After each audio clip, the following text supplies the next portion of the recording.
AITA for walking out after overhearing my girlfriend tell her mom on FaceTime relax I'd never marry a mechanic. On a FaceTime call with her mom. She laughed and said, "Relax, Mom.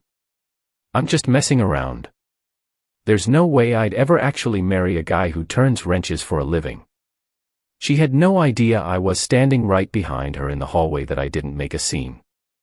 I just walked back to the kitchen, grabbed my jacket, quietly loaded my tool bag into my truck, and drove home. The next day, her mom called wondering why I suddenly stopped coming to Sunday dinners. Hey everyone, if you're new here and you like these stories, please hit subscribe and help us cross that line. I'm 33, own a boutique motorcycle restoration shop. We bring 50 to 70-year-old Harleys, Triumphs, Ducatis, and BMWs back to life for collectors and serious riders. It's not Wall Street money, but it's honest, steady, and I love every minute of it. Been seeing Jessica, 29, for about 15 months. Met at a coffee shop, clicked instantly. She asked a million questions about the shop. Came by a few times to watch paint and chrome go on. Seemed genuinely into it. Her family is old school upper middle class. Both parents are CPAs, country club members, big on titles and 401ks. Her mom, Linda, was always polite, but you could feel the temperature drop 5 degrees whenever I walked in. Sunday dinners at their house became a thing around month 6. Linda cooked like she was auditioning for the Food Network. Her dad, Tom, and I would talk markets and real estate. The food was great. Tom was cool. Jessica was happy. So, I kept showing up. Last Sunday started like all the others. Got there around 2, ate at 3. Everything normal. Around 4:15, Jessica's old college roommate Sarah FaceTimed from Portland. Jess took the call in the living room waving her mom over. I was in the kitchen helping Tom clear plates when I heard Jessica giggling. I walked toward the hallway to grab my jacket and froze. Sarah must have asked who I was because Jessica dropped her voice, but not enough, and said, "Oh, him. He's fun for now, Mom. Don't worry. I'm just having a good time. I'd never actually marry a mechanic." Linda actually laughed and replied, "Thank goodness. I was getting nervous. Can you imagine him at the firm's holiday party covered in engine grease?" I stood there for maybe 5 seconds. No rage, no heartbreak, just instant clarity. Everything made sense. I turned around, told Tom I had an emergency at the shop, slipped out the back door, and left. Got home, cracked a beer, and just sat there processing. 15 months of I love your work, meeting friends, talking vacations. She'd been keeping me on a shelf until something better came along. Monday morning, I'm at the shop early tearing down a 71 shovel head. Jessica texts at 10. "Hey babe, you disappeared yesterday. Everything okay?" "Yeah, just slammed with this build. Dinner tonight. Going to be late here." She let it go. Probably thought her little secret was still safe. Tuesday night, she calls.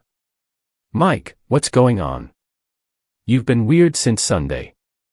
Just deep in this restoration. When can I see you? I'll let you know when I come up for air." She sounded confused, but didn't push. Wednesday and Thursday, I quietly collected everything I'd left at her place over the months. Tools, battery charger, spare coveralls, the emergency contact forms I'd stupidly listed her on at the bank, and insurance. Friday morning, Linda calls me directly. First time ever. "Mike, Jessica said you two had a fight. What happened? We missed you at dinner." "No fight, Linda. Just realized my schedule doesn't really allow Sunday dinners anymore." "That's very sudden. Did we offend you?" "Nope. Just being honest with my time." I hung up before she could dig deeper. Friday afternoon, Jessica walks into the shop looking irritated, still in her office clothes. "Mike, we need to talk about my mom says you're not coming to dinner anymore. Are you breaking up with me? I've just been thinking about long-term compatibility." "What does that even mean?" We've been together over a year. Have we? Or have you been keeping me around until someone more suitable showed up? Her face went white. Mike, I heard you Sunday, Jessica, loud and clear. I'd never marry a mechanic. Grease monkey at company events. Ring any bells? That came out wrong. I was just trying to get my mom off my back. You were being brutally honest when you thought I couldn't hear you. That's the part you can't spin. Mike, please. We're done. Take care.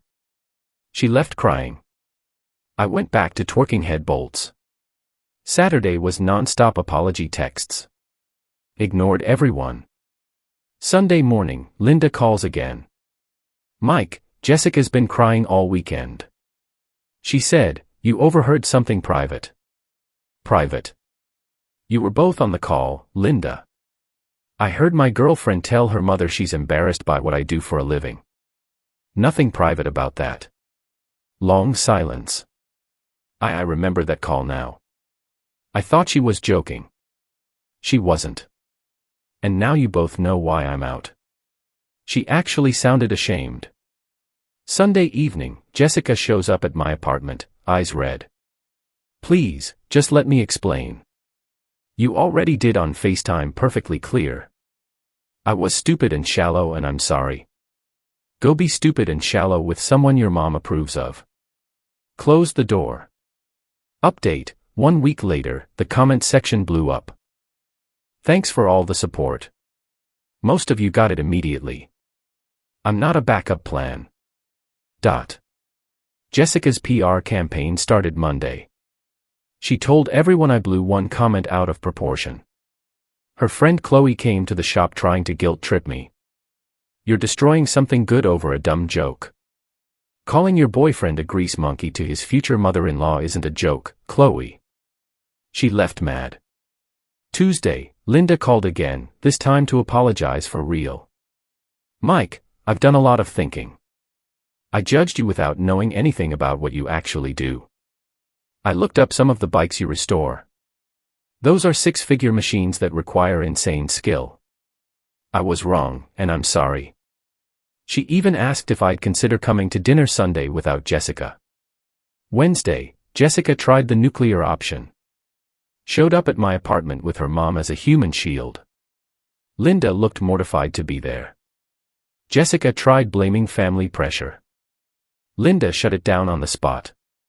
I never once told you to date an accountant, Jessica. I told you to date someone kind who has his life together. Mike checked both boxes. Jessica's whole narrative collapsed in real time. Thursday, Tom called. Mike, you're still welcome here anytime. Linda feels terrible, and honestly, I always liked shooting the breeze with you. Beer's cold Sunday if you want to come. I told him I'd think about it. Friday, Jessica's final Hail Mary. Walked into the shop holding a ring box like it was a winning lottery ticket. Mike, I want to marry you. I bought this to prove I'm serious. My guy stopped working and just stared. So, 2 weeks ago you said you'd be embarrassed to bring me to a Christmas party and today you're proposing to the same guy. I was wrong. I love you. No, Jessica, you love the idea of not looking like the bad guy. Answers, no. She left with the ring and a lot less dignity. Sunday, I actually went to Tom and Linda's for dinner. Jessica wasn't invited. It was the most relaxed I'd ever been in that house. Great steaks, good conversation, zero tension. Before I left, Linda pulled me aside. You handled this with more class than most people ever would. We both respect you for it. Tom raised his glass. To guys who build beautiful things and know their worth. 1 month later, final update, shop's busier than ever. Tom sent 2 of his country club buddies my way, both with barn-find Harleys that need love. Jessica tried one last time with a business investment pitch. I laughed and told her, I don't need pity money from someone who thinks my job is beneath her. Word spread in their circle. People heard exactly what she said and they heard how her parents reacted. Jessica's the one getting side-eye at family events now while Tom brags about that sharp mechanic who does museum-quality restorations. I've been hanging out with Sarah, a trauma nurse who rides a restored 78 CB750. First time I told her what I do, she asked if she could come watch a tank get painted. No judgment, just curiosity and respect. Jessica texted last week. I heard you're seeing someone. Hope you're happy. I didn't reply, but yeah, I am. The best revenge wasn't yelling or drama.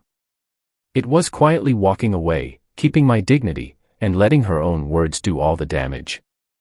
She thought she was having a private little chat about her temporary blue-collar boyfriend. Turns out she announced to everyone who matters exactly who she really is. I still build bikes for people who value craftsmanship. Nothing she said ever changed that. It just showed she never belonged in my world. Now I've got peace, better projects, real friends who became family, and a woman who's proud to ride shotgun. Grease under my nails and all. Life's pretty damn good.